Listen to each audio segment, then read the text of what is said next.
Di video kali ini saya ingin menjelaskan kepada kalian bagaimana sih pesawat bisa cari jalan di udara dan bagaimana pesawat bisa tahu kalau kita dari poin A ke poin B. Misalnya saya sekarang akan terbang dari Jakarta ke Medan, dan tentunya kita anggap saja kalau ke Medan kita lewat kota apa dan gimana caranya pesawat bisa mengetahui. Oke? Jadi buat kalian yang baru bergabung di live saya, jangan lupa di subscribe dulu buttonnya. Dan juga jangan lupa di like ya. Kalau memang video ini memberikan wawasan Anda seputar dunia penerbangan, jangan lupa edukasi teman-teman, saudara kalian, di share juga di grup-grup di WhatsApp, grup WA keluarga, grup WA teman-teman semua, biar kalian semua teredukasi mengenai dunia penerbangan. Oke? Konten yang ada di Captain Vincent ini tentunya konten yang seputar dunia penerbangan semua ya, yang tentunya akan memberikan dampak positif dan inspirasi, dan tentunya juga motivasi buat banyak sekali orang ya. Sekarang saya akan jelaskan. Nah, pesawat ini memiliki alat navigasi berupa IRS. Oke? IRS itu merupakan Inertial Reference System, dan sekarang pesawat yang model baru sudah dikombin dengan GPS ya kan. Nah, saya tidak akan bicara dengan bahasa yang complicated. Intinya adalah pesawat memiliki sebuah alat ya kan, dia semacam gyro. Dia akan tahu nih, oh bendanya kemana nih, ini pesawat ini lagi climbing, pesawat ini lagi belok. Intinya di dalam pesawat ini kita sudah tahu nih, kita punya altitude-nya berapa, dengan rate sekian kita akan sampai kurang lebih sekian. Nah, jadi IRS ini merupakan sebuah benda yang bisa mengira-ngira kurang lebih posisi saya di mana. Nah, kurang lebih seperti ini. Nah, tentunya kalau IRS sendiri harus di-couple dengan beberapa alat navigasi. Misalnya, kalau zaman dulu IRS tetap harus di cross check dengan VOR. Jadi gitu loh caranya, cara kerja si IRS. Nah, sekarang lebih canggih lagi. Kita ada namanya GPIRS. Nah, ini GPS digabung dengan IRS. Jadi dia posisinya bisa otomatis di updating sendiri dengan posisi GPS. Tentunya dengan GPS itu bisa lebih akurat. Bukan lebih akurat lagi, sangat luar biasa akurat. Nah, terus gimana dong pesawat bisa terbang dari poin A ke poin B? Tentunya kalian bisa lihat, seorang pilot akan menggunakan dokumen. Kita dikasih tahu nih, rutenya dari mana, kemana, lewat mana, kita sudah diberikan oleh perusahaan. Ini loh, perusahaan maunya lewatnya sini. Kita pilot hanya menerbangkan perusahaan apa yang perusahaan mau. Oke? Nah, terus juga untuk en route biasanya kita akan menggunakan ini flight plan. Flight plan ini sudah tertera dari kota mana, dari negara mana ke kota mana atau negara mana, dari awalnya ke penerbangan, dari awal penerbangan hingga tujuan penerbangan, semua rutenya sudah ada di sini. Nah, akan tetapi di setiap kota atau negara memiliki cara approach yang berbeda, ya kan? Nah, ini banyak orang sering tanya, Cap, bagaimana terbang ke Singapura sama terbang ke Jakarta sama nggak? Nah, saya bilang begini, kalau segi experience berbeda ya, oh saya terbang luar negeri segi experience. Tapi kalau gaya terbangnya ya kurang lebih sama. Kenapa? Ya kita pesawat ini melakukan ILS approach. Ya sudah, ILS approach mau di Jakarta, mau di Singapura, mau di Dubai, mau di seluruh dunia, ILS approach ya gitu-gitu doang. Caranya kayak gitu-gitu doang. Memang ada yang lebih steep, ya kan? Memang ada yang lebih tajam sudutnya. Ada juga yang turnnya di samping-samping gunung, tapi ILS approach ya gitu-gitu doang. Semua pilot sudah diajarkan bagaimana cara menerbangkan ILS approach kayak gitu. Paham ya? Nah, jadi kalau kita departure sampai landing kita sudah di cover di flight plan. Nah, sekarang cara kita keluar dari bandara ini juga lain-lain caranya. Misalnya di Jakarta ini kita juga ada yang dinamakan SID, Standard Instrument Departure. Nah, zaman sekarang kita sudah RNAV, ya kan? Artinya pesawat sudah bisa menggunakan peralatannya sendiri menerbangkan tipe SID seperti ini tanpa ada bantuan nav8. Zaman dulu kalau kita mau terbang kita harus menggunakan nav8. nav8 itu apa? nav8 itu semacam kayak station radio yang mengeluarkan beacon, ya kan? Yang kita bisa track. Yang mana nih? Misalnya Semarang ada VOR-nya, kita bisa track ke sana. Dulu ada juga yang namanya NDB, tapi tidak akan saya bahas di sini karena ini akan mengkomplikasi penjelasan saya. Saya akan menjelaskannya dengan cara yang sangat simpel, di mana orang akan dapat mempelajari dengan sangat mudah, oke? Nah, begitu kita akan terbang dari Jakarta, kita akan merefernya menggunakan Jeppesen chart ini, ya kan? Nah, kita akan tunjukkan pada kalian nih. Kalau kita akan berangkat, kita akan gunakan chart ini. Kita akan lihat nih, departure dari sini. Kita kalau mau ke sana, kita menggunakan SID apa? Dan kita ketika en route, kita akan menggunakan yang diberikan perusahaan. Dan ketika kita akan approach, kita akan juga merefer STAR atau standard arrival dari si airport tersebut. Misalnya saya akan ke Medan, saya akan menggunakan STAR yang ada di Medan. Dan kebetulan di Jakarta sudah menggunakan Arnef dan di Medan juga menggunakan Arnef. Arnef ini udah gaya terbang masa depan lah. Ini lebih asik dan kita bisa terbang tanpa referensi dari sebuah Nav 8 lagi. Oke. Nah, sekarang saya akan tunjukkan pada kalian. Saya akan menginput penerbangan ini ke dalam pesawat, oke? Buat kalian yang baru bergabung ke channel saya, jangan lupa ya untuk hit like dan subscribe. Ya, kenapa? Konten yang ada di dalam konten saya ini, di channel saya ini tentunya seputar dunia penerbangan yang tentunya akan memberikan inspirasi dan juga motivasi dan dampak positif buat semua orang, ya kan? Itu tujuannya, kita akan memberikan yang terbaik semua buat kalian, karena tentunya mudah-mudahan channel yang saya berikan ini tidak akan membosankan tentunya ya. Jadi jangan lupa subscribe kalau memang Anda ingin mengedukasi saudara-saudara, rekan-rekan, ataupun teman-teman seputar dunia penerbangan. Jangan lupa di-share videonya biar mereka semua juga paham dan mereka akan, yang takut terbang, kalau mereka nonton video saya biasanya ribuan orang loh ngomong ke saya, Cap, sejak saya nonton video Captain saya sudah tidak takut terbang lagi, saya sudah tidak takut terbang lagi, saya besok terbang naik Lion Air, saya tidak takut. Nah, itulah fungsinya, tujuan positif dari channel Captain Vincent, semoga akan memberikan dampak positif buat kalian.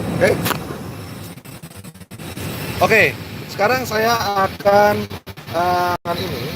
Nah, ini ada gambarnya di sini.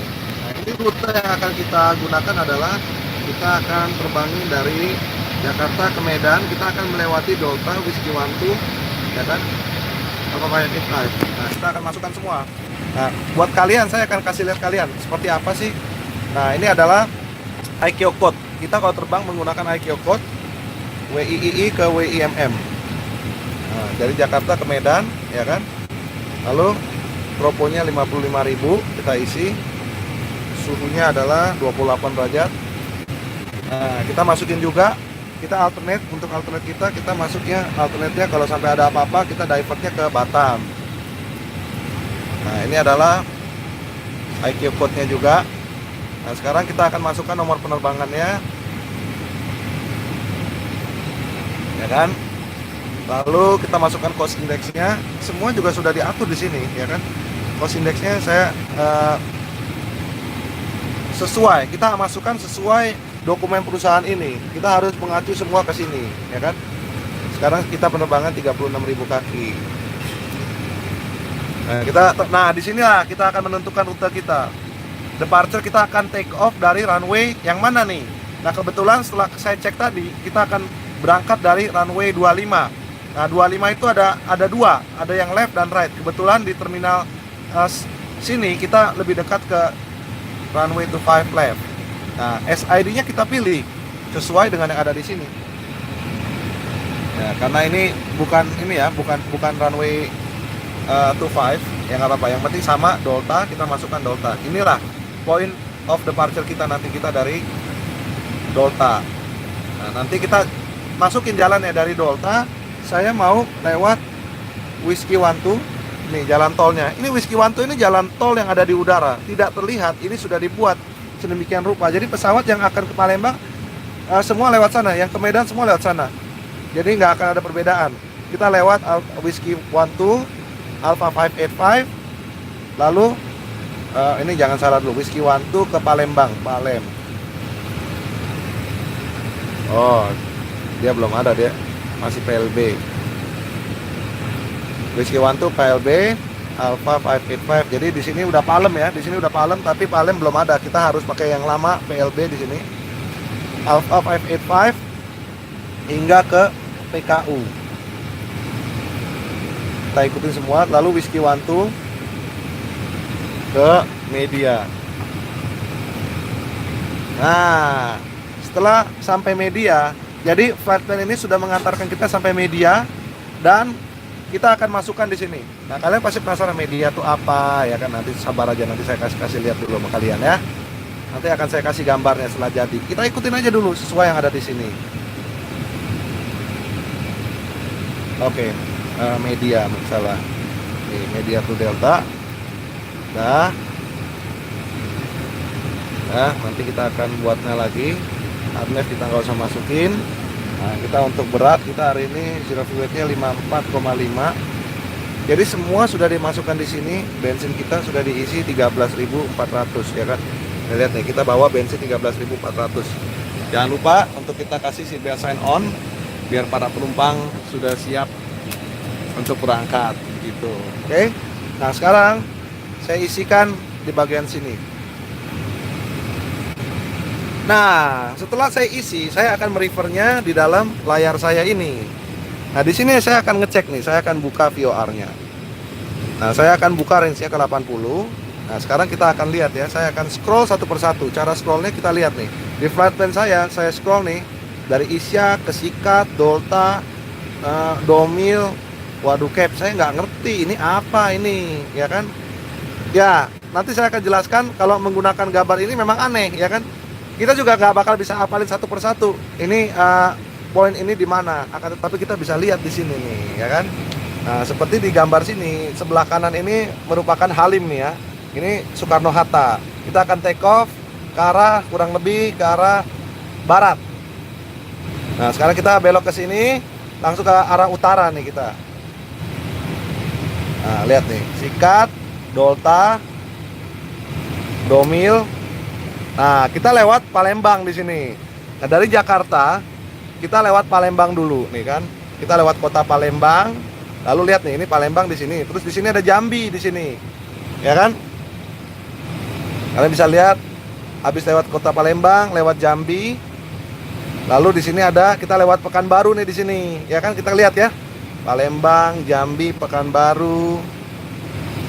Baru kita di samping sebelah kiri ada Silangit nih. Ya kan, Silangit, baru kita approach ke Medan. Caranya bagaimana? Nah, sekarang seorang pilot harus memeriksa dengan seksama cara kita akan keluar dari bandara ini. Kita akan menggunakan Delta, tadi kan tulisannya Delta One Charlie. Oke, Delta One Charlie kita akan gunakan yang ada di sini.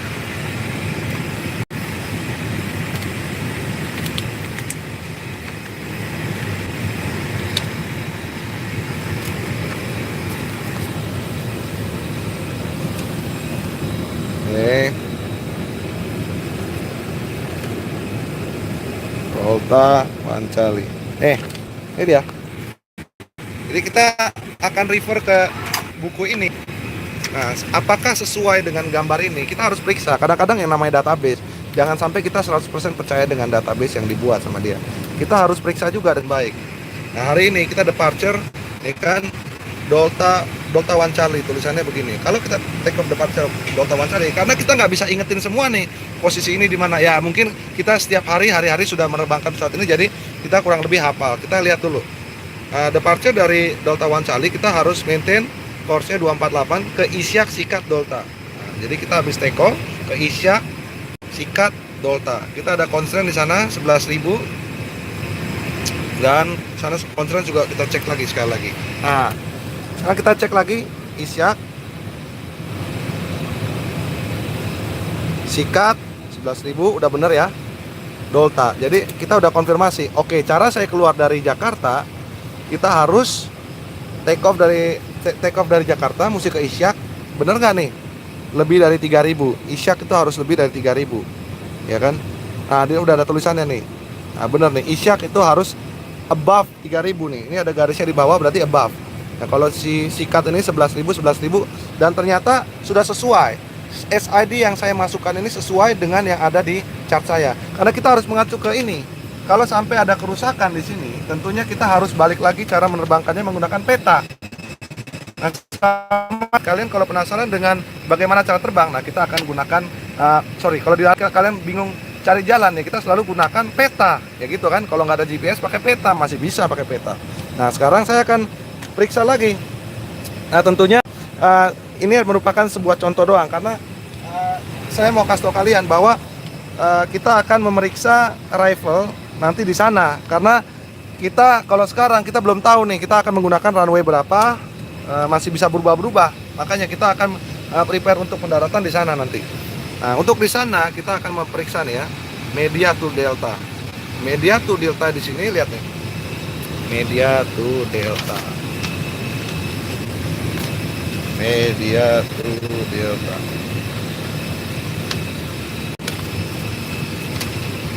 Mudah-mudahan ada di sini.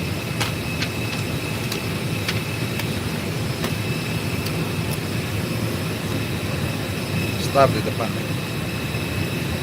Oke.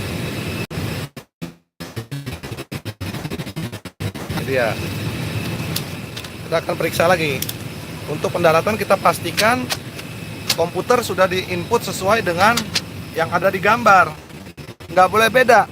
Kalau sampai beda, kita kena marah nanti. Jangan sampai kena marah kan. Nah, kita masuk dari media nih ceritanya nih.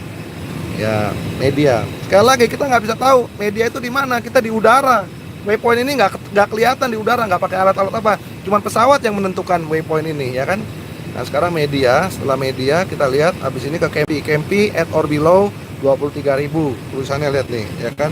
Kempi media, Kempi di bawah 23.000, Moses Lawas di atas 17.000, ya kan? Lalu Gombi di atas 10.000, Oras 3.000. Nah, kita lihat. Ya, benar, sesuai. Lawas. Oke. Semua sesuai dengan yang ada di sini. Artinya saya sudah sah boleh menerbangkan pesawat ini. Jadi pesawat ini dipastikan setelah kita input komputernya, pesawat ini akan menerbangkan sesuai dengan yang kita input dari tadi. Nah, tentunya ini akan menjawab banyak sekali pertanyaan kalian. Ternyata begitu toh. Iya, walaupun gelap-gelap nggak jadi masalah. Pesawat ini sudah dapat menerbangkan dirinya sendiri dan dia bisa menavigasikan dirinya sendiri ke kiri dan ke kanan, dan pada akhirnya dia akan mendarat ke sana, dia akan mendarat ke Medan juga. Jadi paham ya, kurang lebih seperti itu. Jadi semoga video yang saya berikan ini dapat memberikan manfaat. Sekarang saya cek dulu jamnya. Sekarang jam berapa sih? Oke, ini adalah kurang lebih sekitar, ya, schedule saya kurang lebih 9 menit lagi. Jadi saya harus mempersiapkan diri untuk jalan. Jadi guys, saya ingin mengucapkan terima kasih buat kalian semua yang sudah menonton video ini dari awal hingga akhir. Semoga video ini dapat memberikan wawasan buat kalian semua. Tentunya kalian yang penasaran dengan konten yang ada di dalam video saya, yang channel saya ini, jangan lupa untuk di browse video saya. Banyak sekali, mulai ada tanya pilot, ada juga pilot daily vlog, ada pilot diary vlog juga, dan juga banyak sekali hal-hal seputar dunia aviasi yang akan mengedukasikan kalian, yang membuat Anda akan semakin pintar dan semakin tahu dan gak usah khawatir lagi dengan penerbangan. Oke guys, terima kasih. Jangan lupa untuk follow Instagram saya @vincentraditya, dan juga Telegram saya. Di grup Telegram sana kita akan sama-sama ngobrol, bercanda-bercanda bareng. Kita semua ngapain sama-sama deh. Nanti di sana banyak penggemar aviasi juga. Kita semua jadi akrab, bisa saling kenal satu sama lain. Di setiap negara ada 14.000 lebih orang yang ada di dalam sana. Kita semua berteman. Jadi jangan lupa guys, follow Instagram, follow Telegram, dan kita semua teman. Mari kita jalan dulu guys. Bye.